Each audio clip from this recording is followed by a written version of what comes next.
Hechos 26.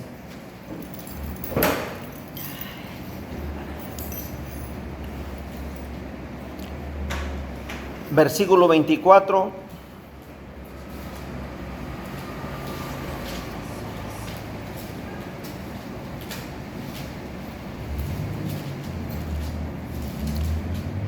Al 29. Hechos 26, 24 al 29. Así como están, honrando al Padre, al Hijo y al Espíritu Santo, dice: diciendo él estas cosas en su defensa, Festo a gran voz dijo: estás loco, Pablo, las muchas letras te vuelven loco. Mas él dijo: no estoy loco, excelentísimo Festo, sino que hablo palabras de verdad y de cordura. Pues el rey sabe estas cosas, delante de quien también hablo con toda confianza, porque no pienso que ignora nada de esto, pues no se ha hecho esto en algún rincón. ¿Crees, oh rey Agripa, a los profetas? Yo sé que crees. Entonces Agripa dijo a Pablo: por poco me persuades a ser cristiano. Y Pablo dijo: quisiera Dios que por poco o por mucho, no solamente tú, sino también todos los que hoy me oyen, fuesen hechos tales cual yo soy, excepto estas cadenas. Que Dios traiga bendición a su palabra. Amén. Lo que estamos leyendo un momento de la defensa del apóstol Pablo, cuando se da la oportunidad de estar frente al rey Agripa, frente a autoridades. Pablo comenzó a decir su defensa, Pablo comenzó a decir la razón por qué había llegado a eso. Y es que Saulo tenía una carrera por delante, era un filósofo, un teólogo, un fariseo de fariseos. Si él no hubiera tenido un encuentro con Jesús, sería un hombre respetado entre la sociedad. La influencia, la relación diplomática. Si analizamos el libro de los Hechos, nos vamos a dar cuenta que él estaba muy cercano a figuras políticas. Cuando él cae preso por haber liberado a una mujer de un demonio, le dijeron al otro día: mira, ya vete en paz, tranquilo, no pasó nada, discreto, y estaba a punto de irse, porque ya le habían dado la orden que se fuera, habían curado sus heridas, y él dice: ¿cómo? Yo no puedo irme así porque han golpeado a un ciudadano romano. Esto vino a alterar un momento las cosas, de tal manera que cuando el que había llevado la noticia, el que había llevado la información de que ya se fueran sin problema, se da cuenta que él era ciudadano romano, dice la Biblia que eso vino a cambiar las cosas. Dijo: ahora yo necesito que me escuchen, porque soy ciudadano romano, y a un ciudadano romano no se le podía golpear ni aplicar una ley injusta, porque el derecho civil, el derecho penal y los derechos desde una perspectiva legal como abogados, todo comenzó ahí en Roma.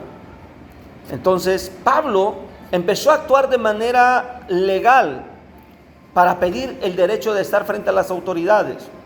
Menciono este caso porque Pablo tenía buena relación diplomática. Lo que estamos leyendo aquí, dije hace un rato, es el diálogo entre Pablo, Agripa y también con Festo. ¿Qué aprendemos de aquí? Quiero tomar algunas notas, por favor, quiero que vayamos a esto. Festo y Agripa, dos personas importantes, sabían lo que estaba pasando socialmente, la gloria de Dios con la gente que tenía el bautismo del Espíritu Santo, lo que estaba ocurriendo alrededor. Todo esto no era a escondidas, por eso Pablo dice: no, esto no es a escondidas. Pero el objetivo de Pablo es que ellos se convirtieran. Y por eso es que uno le dijo, tratando de humillarlo: las muchas letras te vuelven loco. Reconocían que él era un hombre preparado, no era cualquier persona, era un hombre erudito. Pablo le dice que no estaba loco, sino que tenía cordura y verdad. Pablo se dirige a Agripa, y aquí viene la otra parte que quiero que prestemos atención. La parte donde Agripa, Pablo le dice: ¿verdad que crees a los profetas? Pablo no le dice a la Biblia, a las Escrituras, porque no existían. Lo único que se consideraban los profetas. Y explico esto porque nosotros siempre que vemos la Biblia, pensamos en el total de los libros. Pero en ese tiempo solamente se clasificaban o se mencionaban de diferentes maneras: la ley y los profetas. Jesús, cuando está dando la parábola del rico y Lázaro, le dice que Abraham le dijo al rico: allá tienen a Moisés y a los profetas. Los libros de la ley eran de Génesis hasta Deuteronomio, y después de Deuteronomio eran los profetas. Por eso es que cuando Pablo le dice al rey Agripa: ¿verdad que crees a los profetas?, no le está diciendo a los profetas orales, de los que tienen don de profecía, que andan administrando. No, habla de la Escritura. Agripa estaba en un dilema para responder. Él podría decir claramente sí, pero tenía a un lado a más compañeros políticos. La siguiente parte es que Pablo dice: yo quisiera que por poco o por mucho todos fueran hechos como yo. 3 cosas te estoy mencionando. La primera, le dicen a Pablo: las muchas letras te vuelven loco. Y es ahí donde yo quiero hacer la primera división de mi exponencia, de mi mensaje. Es que, ¿qué tan preparados estamos? Pablo pudo hablar, pudo defenderse. Pablo pudo callar las bocas por su preparación del estudio. Una persona que no lee la Biblia, una persona que no dedica tiempo a investigar, a conocer, que no pregunta, que no aclara sus dudas, va a empezar a acumular, ¿qué podemos decir? Falta de conocimiento. Va a empezar a acumular ignorancia, va a empezar y no tan solo ignorancia, sino que eso se suma a arrogancia, altivez, porque los más que no investigan son los más arrogantes, los que más exigen conocimiento a otros.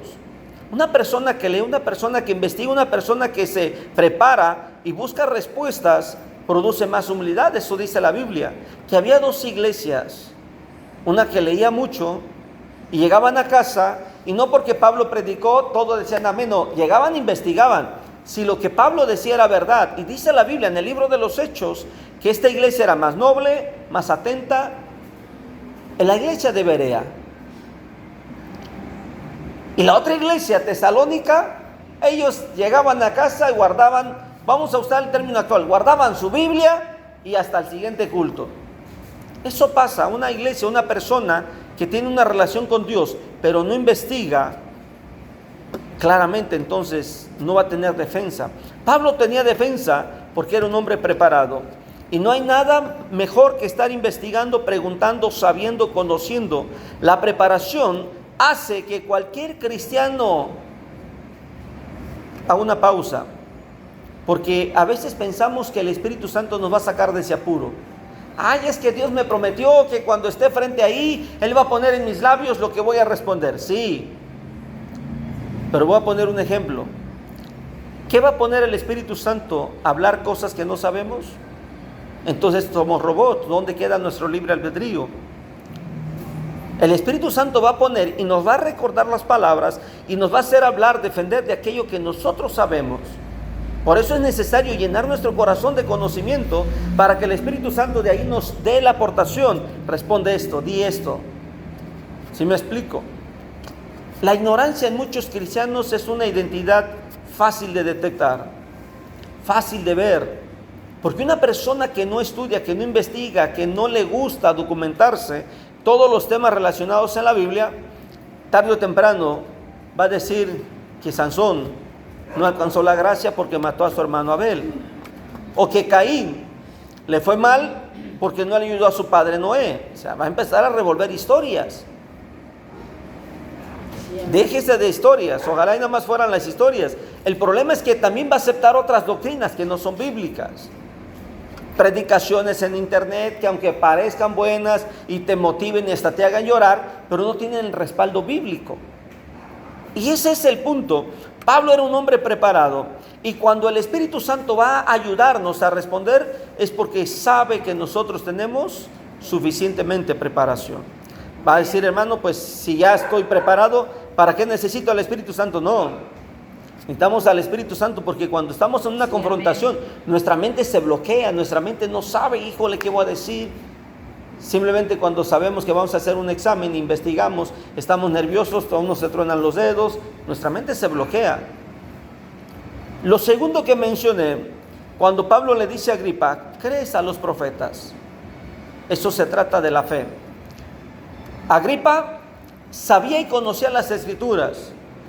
Festo sabía que Pablo era un hombre preparado. Entonces, Pablo preparado, Festo lo detecta, quiere decir que también sabía. ¿Sí me explico? Y luego Agripa, que también leía y creía a los profetas, había un ambiente de conocimiento ahí.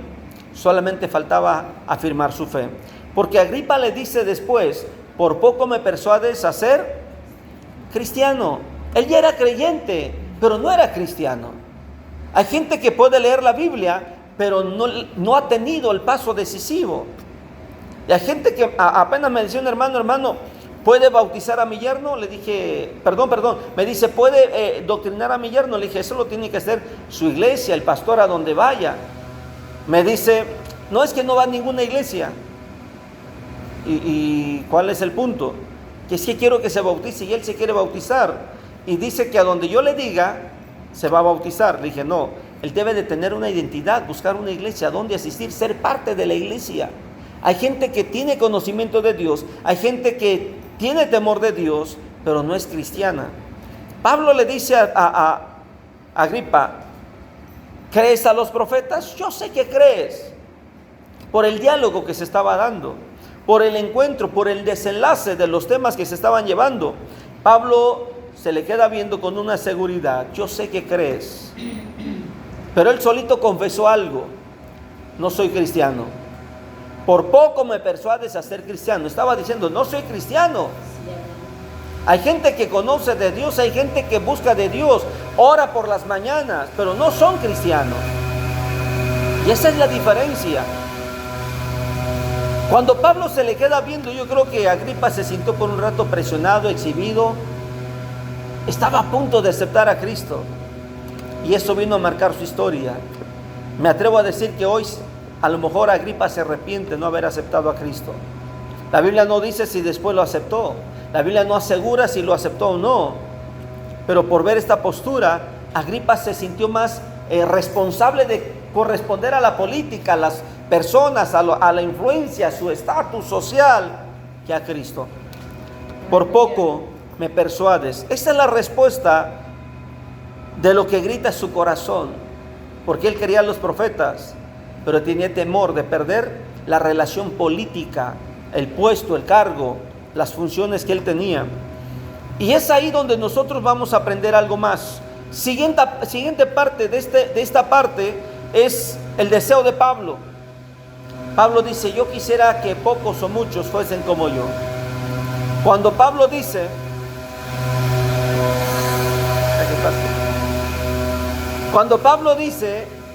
que pocos o muchos fuesen hechos como yo soy, excepto estas cadenas, está diciendo, quiero que conozcan, quiero que defiendan la palabra y quiero que vivan la palabra, porque lo que él estaba haciendo ahí es vivir la palabra, vivir el evangelio, defender el evangelio con hechos. Una persona que solamente cree, pero en las pruebas, en las luchas, le huye al evangelio y dice, no, es que el evangelio no fue para mí, es que no aguanto la prueba. No, Pablo está diciendo, quiero que sean como yo. En conocimiento estaba diciendo eso, que defendieran la fe y que en todo momento puedan tratar de que la gente sean verdaderos cristianos. Pablo podría tener su postura de nada más defenderse como abogado, su propia autodefensa. Pablo podría simplemente generar una decisión de decir, yo aquí estoy como reo y voy a tratar de defenderme.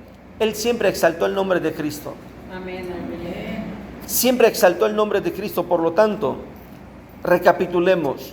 En la Biblia, Jesús le dijo a muchas personas, ¿crees que puedo hacer esto? A uno le dijo, ¿tú crees en el Hijo de Dios? Esa es la parte. Hay gente que cree, pero no todos toman la decisión. Pablo detectó cuando había una persona que podía creer. A un hombre rico Jesús le dijo, te falta una cosa.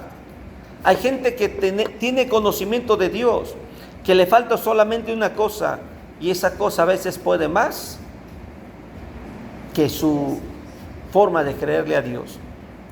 ¿Qué aprendemos de la historia de Pablo? Aprendemos lo siguiente. Primero, debemos de reconocer que Pablo era un hombre que no le tenía temor a nada, a lo que fuera a pasar. Segundo, Pablo aprovechaba cualquier momento, sin importar que él fuera el mismo acusado, para hablar de Cristo. Siguiente, no tan solo es que Pablo aprovechaba cualquier momento, sino que él estaba dispuesto a aún morir por el Evangelio. Morir por el Evangelio, esa es la entrega total.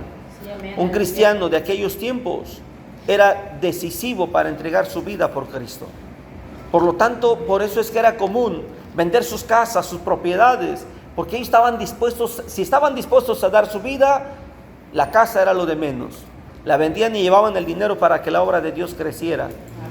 Si ellos estaban dispuestos a ofrendar sus propios hijos por el Evangelio, sus propias vidas, la casa, los animales, el ganado, era lo de menos.